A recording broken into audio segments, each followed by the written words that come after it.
नमस्कार, स्वागत है आपका हमारे खास डिबेट शो मसला में और मैं हूं आपके साथ दुर्गेश पांडे। मसला में आज हम बात करेंगे 2024 में होने वाले लोकसभा चुनाव और उसके बाद 2024 में ही अक्टूबर और नवंबर के महीने में होने वाले हरियाणा के विधानसभा चुनाव को लेकर प्रदेश की सियासी पार्टियों की तैयारियों के बारे में। बात अगर प्रदेश की सत्तासीन बीजेपी की करे तो सरकार से लेकर संगठन स्तर तक तैयारियां जारी हैं। प्रदेश बीजेपी का संगठन तो चुनावी तैयारियों में लगा ही है, साथ ही प्रदेश के मुख्यमंत्री मनोहर लाल भी लगातार लोगों के बीच जा रहे हैं और जन संवाद कार्यक्रमों के जरिए लोगों से डायरेक्ट कनेक्शन बना रहे हैं। इसी सिलसिले में सीएम भिवानी के 3 दिवसीय दौरे पर है। वहीं सत्ता में बीजेपी की साझेदार जेजेपी की बात करें तो वो भी अपनी तैयारियों में लगातार जुटी हुई है। वहीं कांग्रेस पार्टी भी लगातार विपक्ष आपके समक्ष कार्यक्रम और हाथ से हाथ जोड़ो अभियान के जरिए जनता के बीच जा रही है। वही बात अगर इंडियन नेशनल लोकदल यानी इनेलो की करे तो पार्टी अभय चौटाला की अगुवाई में परिवर्तन पदयात्रा निकाल रही है और जनता के बीच जा रही है।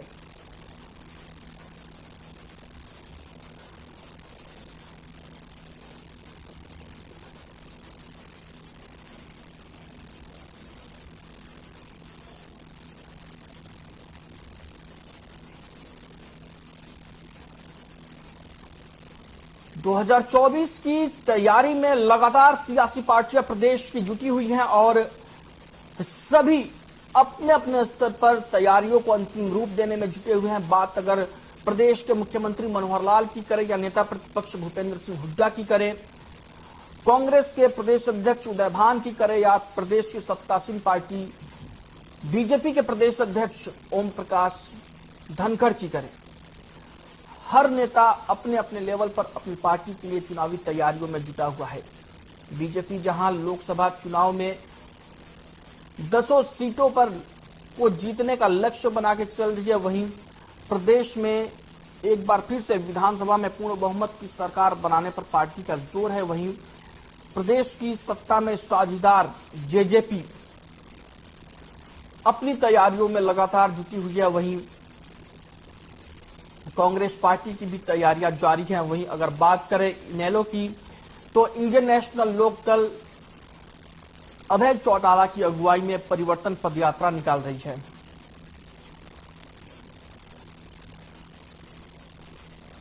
तो मसला में आज हम चर्चा करेंगे इसी मुद्दे को लेकर, लोकसभा चुनाव और विधानसभा चुनाव की तैयारियों में किस तरीके से प्रदेश की सियासी पार्टियां जुटी हुई हैं, जिसके लिए हमारे साथ जुड़े हुए हैं सत्यव्रत शास्त्री हैं प्रवक्ता बीजेपी से, विजय कौशिक हैं प्रवक्ता कांग्रेस पार्टी से और रजवंत जहीनवाल हैं प्रवक्ता इनेलो से। आप सभी का बहुत बहुत स्वागत है हमारे साथ चर्चा में शामिल होने के लिए। तो मैं शुरुआत करना चाहूंगा सत्यव्रत शास्त्री जी आपसे। अगर बात करें चुनावी तैयारियों की तो आपका संगठन तो लगातार एक्टिव है, सीएम भी अब कोई कोर कसर बाकी नहीं रहने देना चाहते हैं। जी दुर्गेश पांडे जी, निश्चित रूप से ये बात जो आप कह रहे हैं ये आप ही नहीं, ये सारा हरियाणा इस बात के लिए साक्षी है कि हरियाणा की भाजपा किसी भी दिन किसी भी समय रुकी नहीं है। चाहे वो कोरोना का समय था, कोरोना के बाद का समय था, यानी जिस प्रकार की आवश्यकता देश समाज को केवल राजनीति ही नहीं सामाजिक सरोकारों से भी भारतीय जनता पार्टी ने अपने आप को जोड़ा है और अब संगठन की ताकत और बढ़े और उसके लिए भारतीय जनता पार्टी ने अभी पिछले दिनों 2 बड़े कार्यक्रम किए, जिसका नाम था शक्ति केंद्र संगम 1 और शक्ति केंद्र संगम 2। एक में 6 लोकसभा के कार्यकर्ता थे और एक में 4 लोकसभा के कार्यकर्ता थे। और देखिए इसकी विशेषता मैं ये बताना चाहूंगा कि यहाँ किसी को बुलाया नहीं गया था, जिसके पास जिम्मेवारी थी, जिसका घोषित दायित्व था और उसी का आइडेंटिटी कार्ड बनाया होता और डिजिटल बना हुआ था, यानी उसको डिजिटल के आधार के ऊपर उसकी एंट्री थी। इतनी प्रामाणिकता के साथ संगठन खड़ा करना हमारे प्रदेश अध्यक्ष माननीय ओम प्रकाश धनखड़ जी की मेहनत और एक एक गांव के कार्यकर्ता मंडल से लेके ऊपर तक के और मंडल से लेके नीचे पन्ना प्रमुख तक का। अब हमारा 6 तारीख को पार्टी का स्थापना दिवस है। 7 लाख लोगों के घरों तक झंडा भाजपा का फैलेगा जो हमारे पदाधिकारी होंगे, इतना बड़ा संगठन तंत्र खड़ा करके हम गुजरात को दोहराना चाहते हैं। देश के अंदर यदि कोई मॉडल आता है संगठन का तो गुजरात आता है जी। और हरियाणा के कार्यकर्ताओं ने तय किया है कि हम गुजरात से ऊपर तो नहीं कर सकते इतना जल्दबाजी में, लेकिन गुजरात जैसा संगठन और वो जो चाहता है वो जितना करता है वो कर लेता है। ये पिछले चुनाव में गुजरात के विधानसभा में रोकना चाहूंगा और भी मेहमानों को डिबेट में शामिल कर लेते हैं, फिर आता हूं आपके पास। विजय कौशिक जी, सत्यव्रत शास्त्री जी को आपने सुना, कोई कोर कसर बीजेपी नहीं छोड़ना चाहती है, किसी के लिए कहीं कोई चांस नहीं देना चाहती है, कैसे देखते हैं आप? देखिए, भाजपा कोई कोर कसर क्यों छोड़ेगी? 2014 से पहले देश और दुनिया की सबसे गरीब पार्टी भारतीय जनता पार्टी आज देश और दुनिया की सबसे अमीर पार्टी बन गई है। कहां से बन गई है? कहां से 5 स्टार ऑफिस आ गए हैं? कहां से कार्यकर्ताओं को पैसे के दम पर खरीद कर तैयार करके उन्हें चुनावी युद्ध में धकेलने का काम भाजपा कर रही है? कहां से? निश्चित तौर पर ये पीछे क्यों रहेंगे? वो कहते हैं जहां हुस्न होता है वहां नजाकत आ ही जाती है। तो भाई ये तो पैसे का बोलबाला है आज के समय में भाजपा की तरफ से। तो दोनों गोहाना रैली आपको याद होगी भाजपा की, किस तरह से जब अमित शाह जी को पता चला कि भीड़ ही इकट्ठी नहीं हुई तो उन्होंने अपना प्रोग्राम ही वहां पर रोक दिया और पहुंचे ही प्रोग्राम में।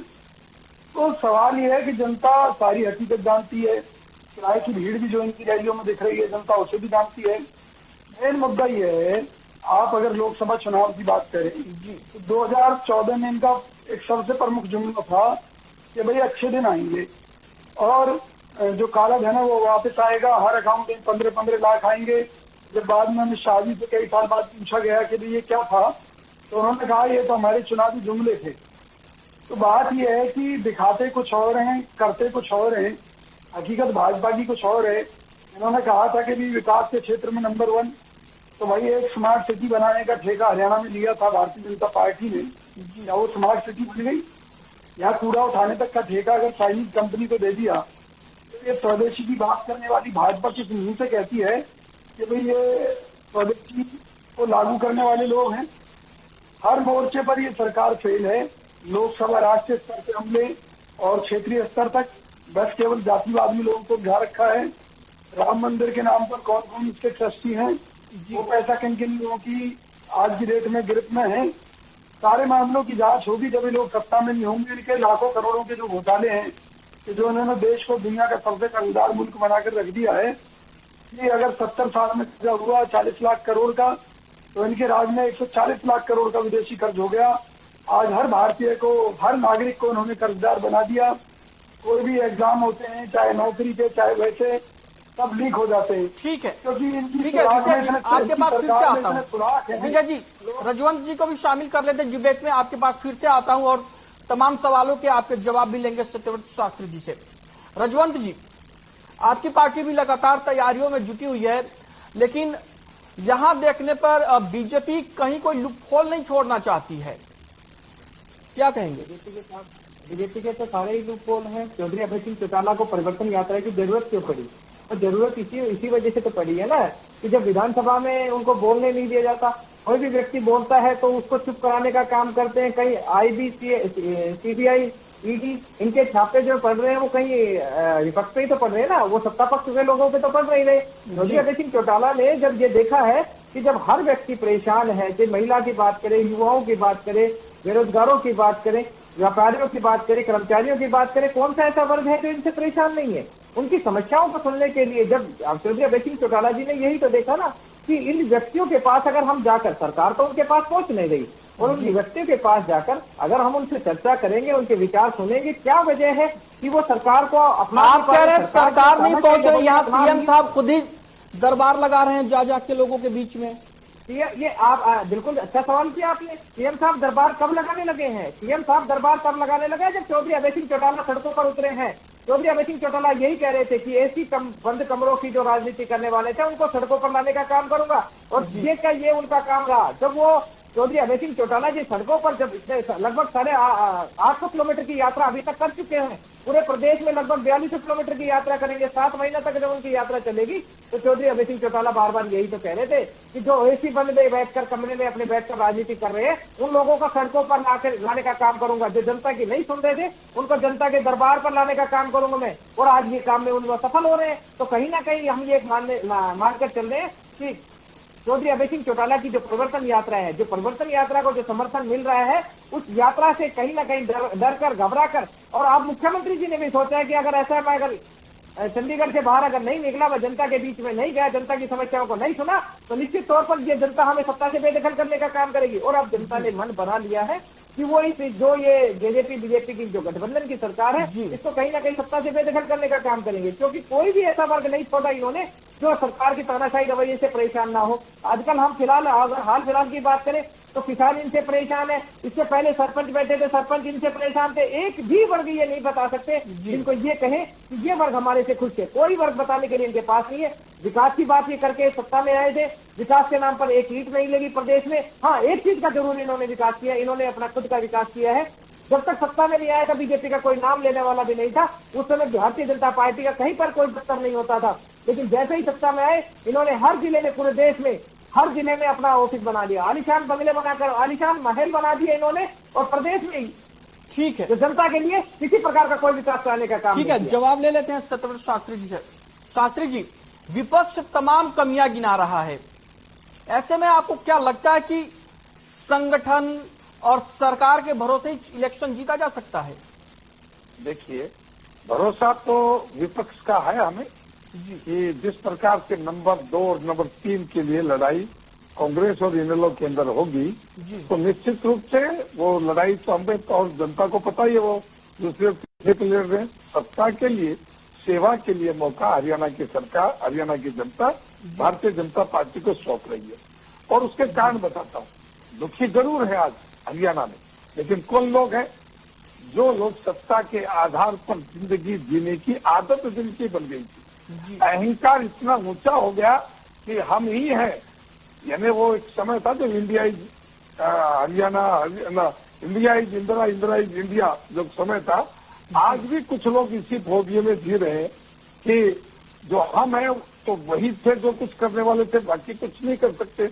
लेकिन आज गरीब किसान के लिए जिस प्रकार की व्यवस्थाएं देश की सीमाओं के ऊपर, देश की सीमाओं के अंदर और देश के सुदूर इलाकों के अंदर जो भारत की प्रतिष्ठा बढ़ी है, भारत का महत्व बढ़ा है, भारत की दुनिया की राजनीति के अंदर जो इंटरफेयर बढ़ा है, वही कांग्रेस और इनेलो के नेता जमानत के लिए घूम रहे हैं। और जमानत 2-4 दिन की मिल जाती तो उसको अपनी कामयाबी मानते हैं। ये क्यों आया समय पर? इस समय इसलिए आया, रजवंत जी तो कामयाबी अपनी मान रहे हैं कि सीएम साहब लोगों के बीच पहुंच रहे हैं ना। मैं आ ही रहा था, लेकिन चलो आपने बुला लिया। तो सीएम साहब का और पार्टी के 2 आधार पर भारतीय जनता पार्टी हरियाणा में काम कर रही है जी। हमारे प्रदेश के माननीय प्रदेश अध्यक्ष ओम प्रकाश धनखड़ कभी महल में रुके नहीं, कोठी पर रुके नहीं, और माननीय मुख्यमंत्री को कहा गया कि आप प्रशासनिक दृष्टि से हरियाणा बेहतर कैसे हो सकता है उसकी योजना बनाए। 4 साल काम और 1 साल राजनीति, इसी सिद्धांत के ऊपर जब समय आया कि 1 साल का समय रह गया, अब अपने को फील्ड में भी आना है, तो दोनों तरफ से जब बात आगे बढ़ रही है तो आपके विपक्ष के पास कहीं कोई ऐसा रास्ता, ऐसी बात आप किसी का भी नाम लेकर बोलेंगे कि वो दुखी है। दुखी केवल और केवल कांग्रेस इनेलो के नेताओं के अलावा हरियाणा में कोई दुखी नहीं है, क्योंकि आजकल इनको ब्याह शादियों में दुर्गेश जी नोते भी नहीं मिल रहे।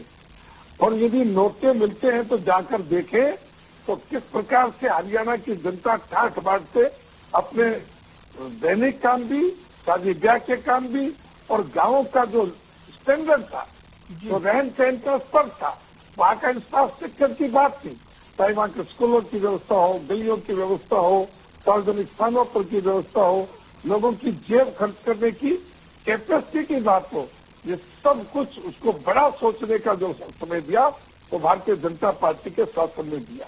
यहाँ किसान की जितनी बड़ी चिंता इन्होंने और कांग्रेस के लोगों को बड़ी यही हो रही है कि किसान को उसकी जेब में जो हर साल के आसपास 1100 से 1200 करोड़ रुपए जो उसके अकाउंट में गया है, उससे इनके दिमाग में खलबली हो रही है कि किसान को इतना सारा मिलने के बाद तो वो खड़ा ही नहीं होगा हमारे पास, और जब किसान नहीं खड़ा होगा तो हमारा धातली नहीं बचेगा, हम वोट किससे मांगेंगे।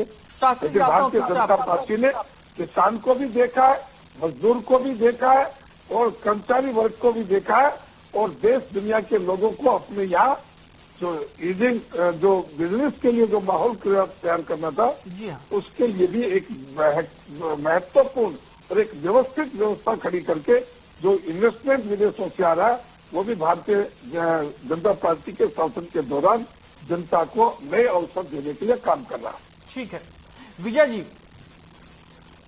शास्त्री जी कह रहे हैं कि सब कुछ बहुत शानदार है और आप कह रहे हैं कुछ हुआ नहीं है।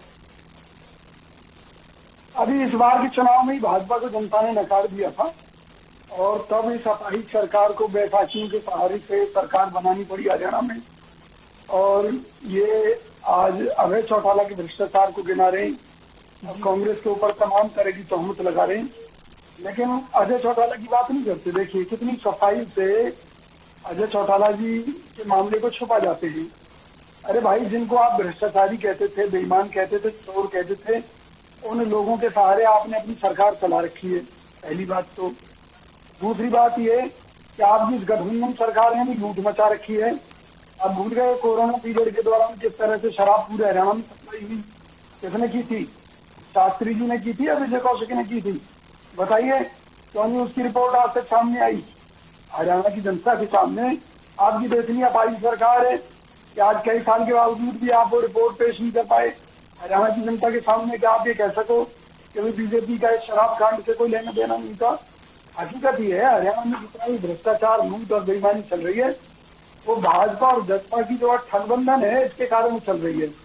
और निश्चित तौर पर आज जनता इतनी पीड़ित है। अब ये कह रहे हैं दरबार लगा रही, भाई राजा महाराजा हो गए हो क्या?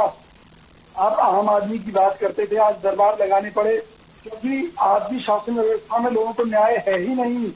आज अफसर अपनी सीटों पर नहीं मिलते, अफसरों ने लूट मचा रखी है, इसलिए मुख्यमंत्री दरबार का नाटक करके जनता को दिखाने की कोशिश कर रहे हैं कि भाई हमारी सरकार में सुशासन है।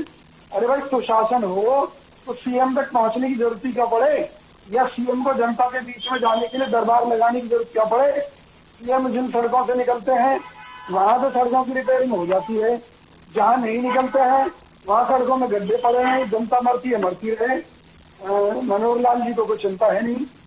भाई, हम तो एक चीज बड़ी सीधी सी पूछते हैं। आप ये कहते हैं कि आपकी ईमानदार सरकार है, तो आप लोगों ने कर्जे ले लेकर हरियाणा को बेहाल क्यों कर दिया? आप बेरोजगारी के नंबर में हरियाणा को आपने नंबर 1 क्यों बना दिया? कानून व्यवस्था जो चौपट है उसके मामले में हरियाणा को नंबर 1 क्यों बना दिया? हर नेगेटिव चीज में आपने हरियाणा को नंबर 1 बना दिया। वो तो आपका बस्ता नहीं चला, वरना कांडा जैसे लोग आपकी सरकार में पूरी तरह गुल खिलाने की तैयारी कर रहे थे। वो तो हमारी पार्टी के विरोध के चलते आपको इस तरह के निर्णय लेने पड़े, लेकिन फिर भी जिन्हें आप भ्रष्टाचारी और बेईमान कहते थे उनके साथ मिलकर आप सरकार चला रहे हैं, तो भाई कहाँ का न्याय है? ठीक है, क्या यही आपकी पार्टी के सिद्धांत है? सुचिता है आपकी पार्टी की? कांग्रेस की बात ले जाते हैं अपनी पार्टी में कि टिकट देंगे। हमारे यहाँ से शारदा राठौर को ले गए और कितने ही लोगों को ले गए। बाद में क्या आपकी पार्टी की आज दुर्गति है? आपकी पार्टी का कार्यकर्ता खुद रो रहा है। ठीक है, आपने विजय जी आता हूँ आपके पास, फिर से आता हूँ। रजवंत जी, आपकी पार्टी भी लगातार तैयारियों में जुटी हुई है, विपक्ष में है आप, और बीजेपी कह रही है कि कांग्रेस और इनेलो के बीच में तो नंबर 2 और नंबर 3 की लड़ाई है। नहीं, ये भले ही कुछ भी कहें, लेकिन मैं एक चीज आपको बताना चाहूँ, मुख्य विपक्षी दल आज कांग्रेस है, लेकिन क्या आपको कांग्रेस कहीं नजर आ रही है?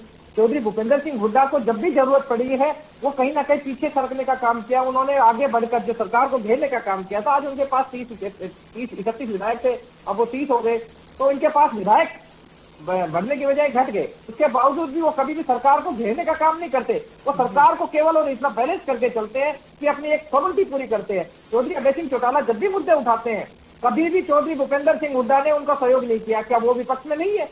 लेकिन वो मुद्दे जब उठाते हैं, नशे का मुद्दा उठाते हैं, शराब तस्करी का मुद्दा उठाते हैं, शराब को लेकर मुद्दे उठाते हैं, जब वो स्कूलों के मुद्दे उठाते हैं, अस्पतालों में अगर डॉक्टर नहीं है उनके मुद्दे को उठाते हैं, सरपंचों की अगर परेशानी है उनका मुद्दा उठाते हैं, भ्रष्टाचार को लेकर अगर मुद्दा उठाते हैं, तो कभी भी आपने देखा कि कांग्रेस का कोई व्यक्ति उनका सपोर्ट नहीं करता। वो केवल और केवल सरकार को सपोर्ट करते हैं। और सरकार अगर जब चौधरी अभय सिंह चौटाला को निलंबित करने का काम करते हैं, तो वो ये भी वो नहीं करते कि चौधरी अभय सिंह चौटाला जो मुख्य विपक्षी दल की भूमिका निभा रहे है, कम से कम उसमें तो इतना वो कर लो कि उसको निलंबित तो ना करे। जब मामला हाईकोर्ट तक जाता है और जब खुद वहां पर मामला हाईकोर्ट जाता है, तो खुद विधानसभा स्पीकर ये कहते हैं कि हाईकोर्ट इस मामले में अपना फैसला रखे, विधानसभा को छोड़ दे अकेला। ये चीजें कहां तक जायज है?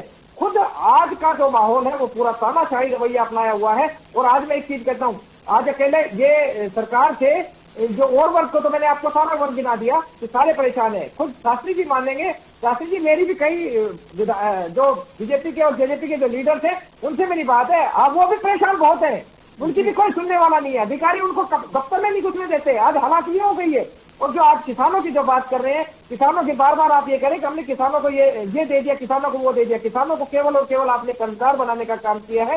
मैं आपको कल मैं आपको एक आंकड़ा बताया ना कि आरबीआई की रिपोर्ट के अनुसार जो किसानों के ऊपर 21 लाख 44,000 किसानों के ऊपर 43,206 करोड़ का कर्जा था 2019 में।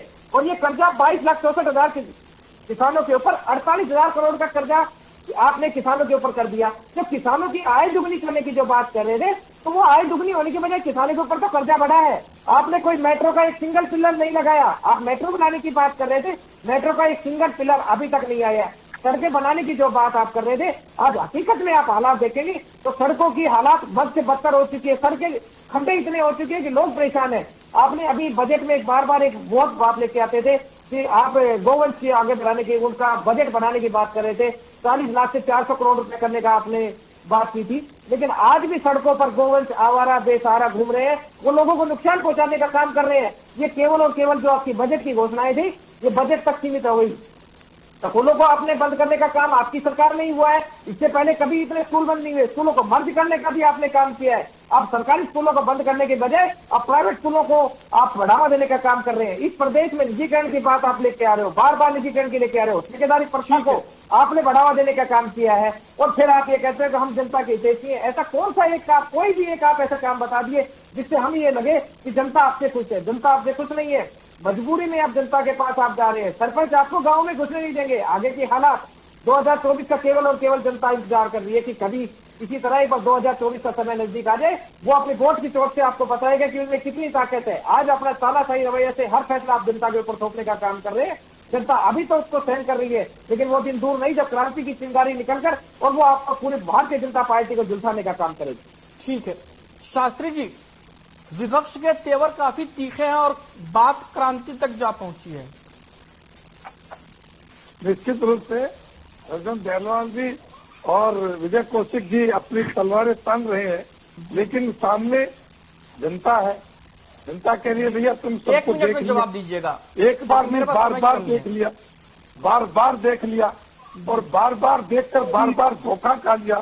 पहली बार ऐसा हो रहा है कि जनता की चुनी हुई सरकार को जनता महसूस कर रही है क्या हम है।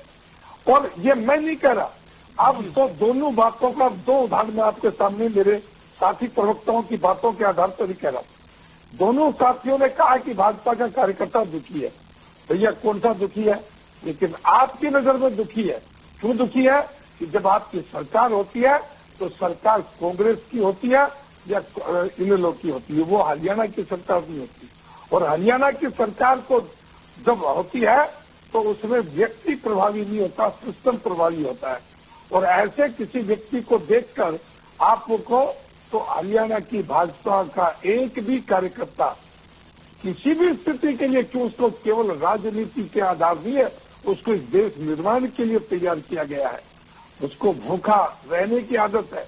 भूखे रहने के कई पीढ़ियों तक इस देश को सींचकर ठीक है आपका एक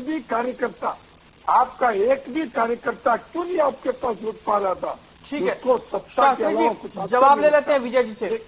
समय की कमी है मेरे पास, माफिक साहब रोकना चाहूंगा। एक बात पूरी करके जी कि 2024 के लिए आपके पास घोड़ा कौन है? न तो इन लोग के पास है, न कांग्रेस के पास है। कांग्रेस का पास तो वो जमानत पर घूम रहा है। इन लोग की अपनी हरियाणा की एकमात्र विधानसभा सीट है और वो बात कर रहे हैं देश के परिवर्तन की। तो ये जनता के साथ मजाक का एक शास्त्री जी, माफी के साथ रोकना चाहूंगा आपको, please. Vijay ji, final comment दीजिए प्लीज, 40 सेकंड। 2014 में इनकी जो सरकार आई थी, कांग्रेस नेताओं को भाजपा में लाकर उन्हें टिकट देकर हाथ जोड़ जोड़ कर लेकर आई थी, तब इनकी सरकार सत्ता में आई। आप देखिए राविंदरजीत सिंह कौन सी पार्टी में थे, आप चौधरी वीरेंद्र सिंह का देख लीजिए, इतना ही नेता मैं गिना सकता हूँ, अवतार सिंह मौलाना और सब। तो कांग्रेस के दम पर, ये कांग्रेस कार्यकर्ताओं के दम पर सत्ता में आए। और आज हकीकत ये है कि इनकी पार्टी से लोगों का मोह भंग हो चुका है, जनता इनकी हकीकत जान चुकी है। इनके कार्यकर्ता छोड़ छोड़कर वापिस भाग कर आ रहे हैं, कांग्रेस के अंदर आ रहे हैं। चाहे इनके पूर्व विधायक हों, पूर्व मंत्री रहे हों, इनकी पार्टी में गए हुए, सब वापस हुड्डा जी के नेतृत्व में आज हरियाणा के अंदर एक विजय जी, माफी के साथ रोकना चाहूंगा प्लीज, समय की कमी है मेरे पास। रजवंत जी, फाइनल कमेंट दीजिए प्लीज, 30 सेकंड में। देखिए, अभी शास्त्री जी जो चीज कह रहे थे, क्रांति केवल एक ही आदमी लेके आ रहा है, और अकेला आदमी कोई भी कभी भी किसी भी आंदोलन के लिए निकलता है तो वो शुरू में घर से अकेला निकलता है, लेकिन जो जो आगे निकलता रहता है, कारवां बढ़ता रहता है। चौधरी अभय सिंह चौटाला के साथ वो कारवां बढ़ता चला जा रहा है।